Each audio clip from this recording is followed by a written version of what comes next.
కర్ణాటకలో రాజకీయం మరోసారి వేడెక్కింది. వాల్మీకి కార్పొరేషన్ నిధుల వివాదం ఇప్పుడు రోడ్డెక్కింది. మంత్రి పి నాగేంద్ర రాజీనామా చేయాలంటూ భారతీయ జనతా పార్టీ భారీ నిరసన చేపట్టింది. బెంగళూరులోని విధానసౌధ వైపు బీజేపీ నేతలు, కార్యకర్తలు కదిలారు. అయితే వారిని పోలీసులు అడ్డుకున్నారు. దీంతో అక్కడ పరిస్థితి ఉద్రిక్తంగా మారింది. బారికేడ్లు దాటి ముందుకు వెళ్లేందుకు ప్రయత్నించారు. పోలీసులు వారిని అడ్డుకోవడంతో ఇరు వర్గాల మధ్య తోపులాట జరిగింది. ఈ క్రమంలో బీజేపీ నేత సిటీ రవితో పాటు పలువురు కార్యకర్తలను పోలీసులు అదుపులోకి తీసుకున్నారు. ఇదే సమయంలో ఫ్రీడమ్ పార్క్ లోనూ కాషాయ పార్టీ మరో నిరసన చేపట్టింది. శాసన మండలి ప్రతిపక్ష నేత చలవాది నారాయణ స్వామి ఈ ఆందోళనకు నాయకత్వం వహించారు. కాంగ్రెస్ ప్రభుత్వానికి వ్యతిరేకంగా నినాదాలు చేశారు. మంత్రి నాగేంద్రను తిరిగి మంత్రివర్గంలోకి తీసుకోవడాన్ని కూడా బీజేపీ ప్రశ్నించింది. అసలు ఈ వివాదం వెనక కథేంటో ఇక్కడ చెప్పుకోవాలి.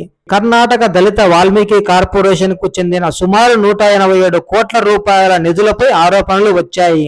ఈ డబ్బు వివిధ బ్యాంకు ఖాతాలకు మళ్లించారన్నది ప్రధాన ఆరోపణ. ఈ వ్యవహారం బయటకు రావడానికి మరో విషాద ఘటన కూడా కారణం. Corporation accounts superintendent P Chandrasekaran ఆత్మహత్య చేసుకున్నారు. ఆయన రాసినట్లు చెబుతున్న సూసైడ్ నోట్ లో నిధుల వ్యవహారానికి సంబంధించిన చాలా అంశాలు ప్రస్తావనకు వచ్చాయి. దీంతో ఈ కేసుపై పెద్ద ఎత్తున చర్చ మొదలైంది. తర్వాత సిబిఐ కూడా ఈ వ్యవహారంపై దర్యాప్తు చేపట్టింది. కేసులో మంత్రి నాగేంద్ర పేరును ప్రస్తావిస్తూ ఛార్జిషీట్ దాఖలు చేసినట్లు బీజేపీ చెబుతోంది. మరోవైపు కార్పొరేషన్ కు చెందిన డబ్బును రాష్ట్ర ఖజానా నుంచి మళ్లించి వాటిని కర్ణాటక, తెలంగాణలో కాంగ్రెస్ ఎన్నికల ప్రచారానికి ఆ నిధులు ఉపయోగించారన్నది బీజేపీ నేతల వాదన. అయితే ఈ ఆరోపణలను కాంగ్రెస్ తిరస్కరించింది. శాసనసభలో చర్చించకుండా వీధుల్లో ఆందోళన చేయడం ఏమిటని అధికార పార్టీ ప్రశ్నిస్తోంది. హోంమంత్రి ప్రియాంక్ ఖర్గ్ బీజేపీ నిరసనపై స్పందించారు. మంత్రి నాగేంద్ర దోషిగా తేలారా? సిబిఐ ఛార్జ్ షీట్ ను బీజేపీ పూర్తిగా పరిశీలించిందా అని ప్రశ్నించారు. మరోవైపు బీజేపీ మాత్రం వెనక్కి తగ్గడం లేదు. మంత్రి నాగేంద్ర రాజీనామా చేయాలని శాసనసభలో ప్రతిపక్ష నేత ఆర్ అశోక్ డిమాండ్ చేశారు. నిధుల వ్యవహారంపై పూర్తి వివరణ ఇవ్వాలని కోరారు. తనకు ఆత్మాభిమానం ఉంటే నాగేంద్ర స్వయంగా రాజీనామా చేయాలని అన్నారు.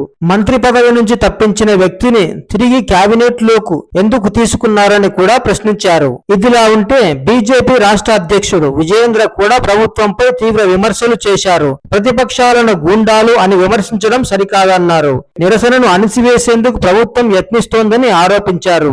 బీజేపీ ఎమ్మెల్సీ ఎన్ రవికుమార్ కూడా తీవ్ర ఆరోపణలు చేశారు. ఎన్నికల సమయంలో భారీ మొత్తంలో నిధులు ఖర్చు చేసినట్లు దర్యాప్తులో బయటపడిందని అన్నారు. అయితే ఈ ఆరోపణలపై నిజానిజాలు దర్యాప్తు న్యాయ ప్రక్రియలోనే తేలాల్సి ఉంటుంది. ఇక ఈ వివాదంలో మరో కీలక అంశం ఉంది. ఈ వ్యవహారం నేపథ్యంలో నాగేంద్ర గతంలో తన మంత్రి పదవికి రాజీనామా చేశారు. ఆ తర్వాత ముఖ్యమంత్రి డికే శివకుమార్ నాయకత్వంలోని ప్రభుత్వంలో ఆయనను తిరిగి మంత్రివర్గంలోకి తీసుకున్నారు. ఇదే విషయాన్ని బీజేపీ ఇప్పుడు ప్రధానంగా ప్రశ్నిస్తోంది.